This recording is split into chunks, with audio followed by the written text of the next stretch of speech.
संकेतों के बीच भारतीय बाजार की कल की बिकवाली क्या आज थमती दिखेगी? वीकली एक्सपायरी के दिन आज के लिए भारतीय बाजार डोमेस्टिक मार्केट्स में सेंटिमेंट्स कैसे हैं, स्ट्रैटेजी आप क्या बनाएंगे, शुरुआत कैसी होगी और शुरुआत में कमाई के मौके क्या बनेंगे, सब कुछ जानने की कोशिश होगी। आइए दिन की शुरुआत करते हैं, ग्लोबल सेंटिमेंट्स एक बार समझ लेते हैं, उसके बाद आगे बढ़ेंगे। विदेशी बाजार से इस वक्त आप देखें, एशियाई बाजार से शुरुआत अच्छी होती हुई करीब 100 अंकों की बढ़त के साथ एसजीएक्स निफ्टी में ट्रेंड आप देखेंगे। अच्छी खासी तेजी के बीच चीन, कोरिया, हांगकांग और ताइवान के बाजार ने भी शुरुआत दिखाई है। बीती रात अमेरिकी बाजार की अगर बात करें, वहां पर भी हम देख रहे हैं अच्छा एक्शन और कंज्यूमर कॉन्फिडेंस के जो डेटा है वो काफी पॉजिटिव रहे। दिसंबर के कंज्यूमर कॉन्फिडेंस के डेटा अप्रैल के बाद के सबसे अच्छे कंज्यूमर कॉन्फिडेंस के डेटा, सबसे मजबूत कंज्यूमर कॉन्फिडेंस डेटा रहे, जिसके ठीक बाद हमने देखा कि विदेशी बाजार इन पर्टिकुलर अमेरिकन मार्केट्स के सेंटिमेंट्स जो सुधरते दिखे। लेकिन इन सब के साथ साथ कोरोना के बढ़ते मामलों को भी हमें याद रखना होगा, क्योंकि वहां से टेंशन बिल्ट होती हुई दिख रही है। बहरहाल विदेशी बाजार में क्या कुछ हो रहा है, कौन से सेंटिमेंट्स आज इंपॉर्टेंट हैं, कमोडिटी मार्केट्स का हाल कैसा है, बॉन्ड यील्ड का क्या यहाँ पर सेंटिमेंट्स नजर आए, सब कुछ जानते हैं। बताने के लिए हमारे साथ पूजा त्रिपाठी जुड़ गई हैं। गुड मॉर्निंग पूजा, आप बताएं विदेशी बाजार इस वक्त हरे निशान के साथ एसजीएक्स निफ्टी ट्रेड करता हुआ। जी गुड मॉर्निंग मानसी। शुरुआती संकेत काफी अच्छे दिखाई दे रहे हैं ग्लोबल बाजार से भी और एशियाई बाजारों से भी, और यहाँ हम देख रहे हैं कि कोई नेगेटिव खबर नहीं आई थी, जिसके चलते हमने देखा कि यहाँ पर अच्छी मजबूत तेजी यहाँ पर देखने को मिली है विदेशी बाजारों में। अगर डाउ जोन्स में देखेंगे तो करीब 1.5% तेजी थी, S&P 500 में 1.5% की तेजी और नैस्डैक में भी करीब 1.5% की तेजी देखने को मिली। तो 500 अंकों से ज्यादा पॉइंट्स के साथ यहाँ पर डाउ जोन्स में तेजी देखने को मिली और काफी ओवरसोल्ड मार्केट भी हो गया था। हम पिछले काफी समय से देख रहे थे कि बिकवाली हावी थी, तो एक कह सकते हैं क्रिसमस के पहले की सैंटा रैली अब दिखनी शुरू हो चुकी है, क्योंकि कुछ नेगेटिव खबर है नहीं, वो मार्केट पचा चुका है और अब यहाँ से काफी स्टेबल, वॉल्यूम्स भी ज्यादा नहीं तो काफी स्टेबल मूड और माहौल नजर आ रहा है फिलहाल अमेरिकी बाजारों के लिए। और उस पर कुछ जो आंकड़े आ रहे हैं वो अच्छे हैं, पॉजिटिव हैं। जैसे नतीजों की अगर बात करें तो वो काफी अच्छे निकल कर आ रहे हैं। नाइकी और फेडेक्स में हमने देखा नतीजों के बाद लगातार दूसरे दिन तेजी देखने को मिली।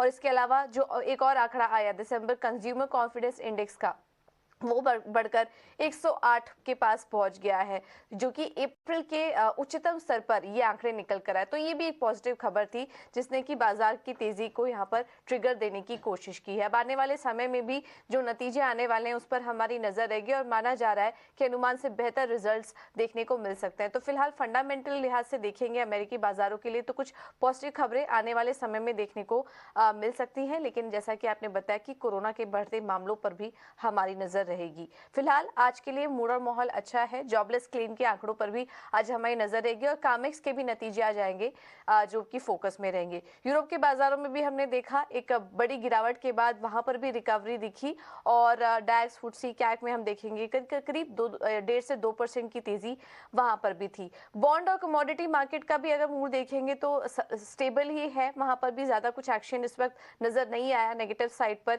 एक उछाल जरूर देखा था हमने बॉन्ड यील्ड्स में, लेकिन फिर ऊपरी स्तरों से वो भी संभलते हुए नजर आए और अब 3.7% के नीचे ही इस वक्त US 10 ईयर्स यील्ड्स दिखाई दे रहे हैं। डॉलर इंडेक्स भी 104 के पास स्थिर है।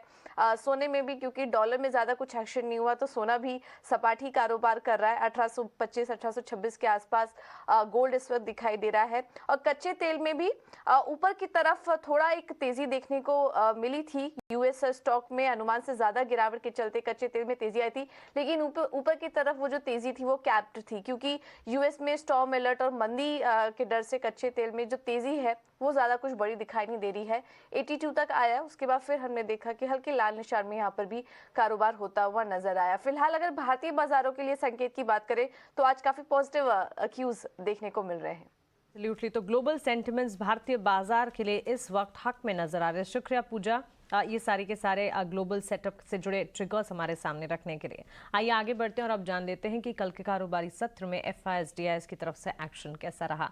बिकवाली कैश मार्केट में एफआईएस की तरफ से नजर आई। 1119 करोड़ की बिकवाली के आंकड़े कैश मार्केट में एफआईएस ने दिखाए।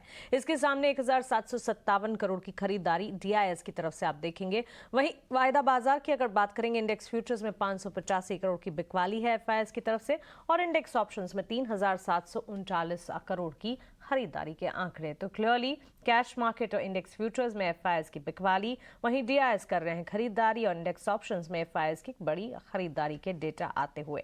चलिए आगे बढ़ते हैं और सारे के सारे सेंटिमेंट्स लेकर चलते हैं हमारे मार्केट एक्सपर्ट के पास। investforedu.com के आदित्य अग्रवाल अब मेरे साथ जुड़ गए हैं।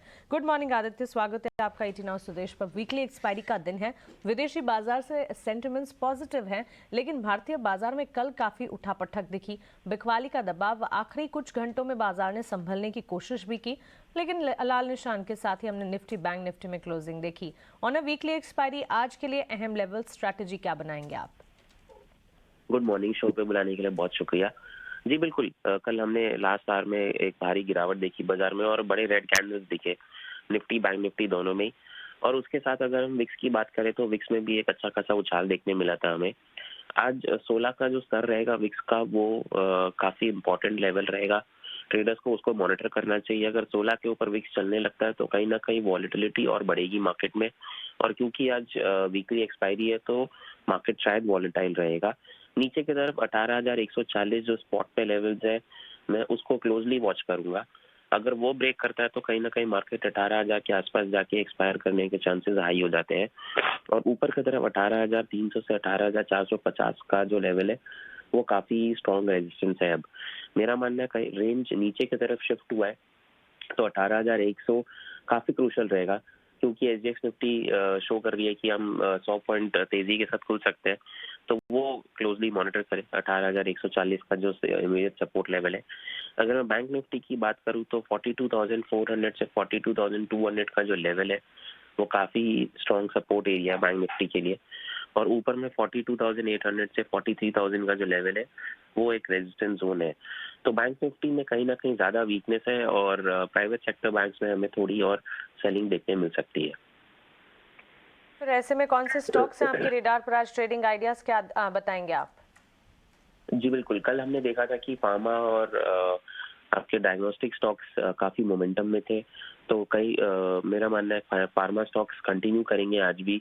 ग्रैनुअल्स एक ऐसा स्टॉक है जो ब्रेकआउट कर रहा है एक डाउनवर्ड स्लोपिंग चैनल से, उसमें खरीदारी कर सकते हैं। 360 का लक्ष्य रहेगा, नीचे स्टॉप लॉस लगा है 325 का। सेकंड, एफएमसीजी भी ऐसा सेक्टर होता है जब मार्केट बहुत वॉलेटाइल होती है तो एफएमसीजी थोड़ा सपोर्ट लाइन करते हैं। तो नेस्ले उसमें से एक ऐसा स्टॉक है जो काफी अट्रैक्टिव लग रहा है। ऊपर में टारगेट 21,000 का रहेगा, नीचे स्टॉप लॉस लगा है 20,050 का और एक लॉन्ग ट्रेड लेने की देख सकते हैं यहाँ पे। एब्सोल्युटली आदित्य, आपका शुक्रिया हमारे साथ जुड़ने के लिए, सवालों के जवाब और साथ ही अपने ट्रेडिंग आइडियाज हमारे साथ शेयर करने के लिए। नेस्ले वैसे कंजम्पशन थीम लगातार प्ले आउट कर रही है और नेस्ले पर हमारा लगातार फोकस भी है। मैनेजमेंट की तरफ से पॉजिटिव कमेंट्री ग्रोथ को लेकर आई भी थी, उसके ठीक बाद यहाँ कन्विक्शन और बढ़ता हुआ। एक्सपर्ट का मानना है 21,000 तक के टारगेट्स यहाँ पर नजर आ सकते हैं। ग्रैन्यूल्स इंडिया 360 के टारगेट्स मानकर चले। आदित्य अग्रवाल का मानना है कि यहाँ पर भी खरीदारी की जा सकती है। तो ये तो हुए मार्केट पर स्ट्रैटेजी और मार्केट एक्सपर्ट की ट्रेडिंग आइडियाज, लेकिन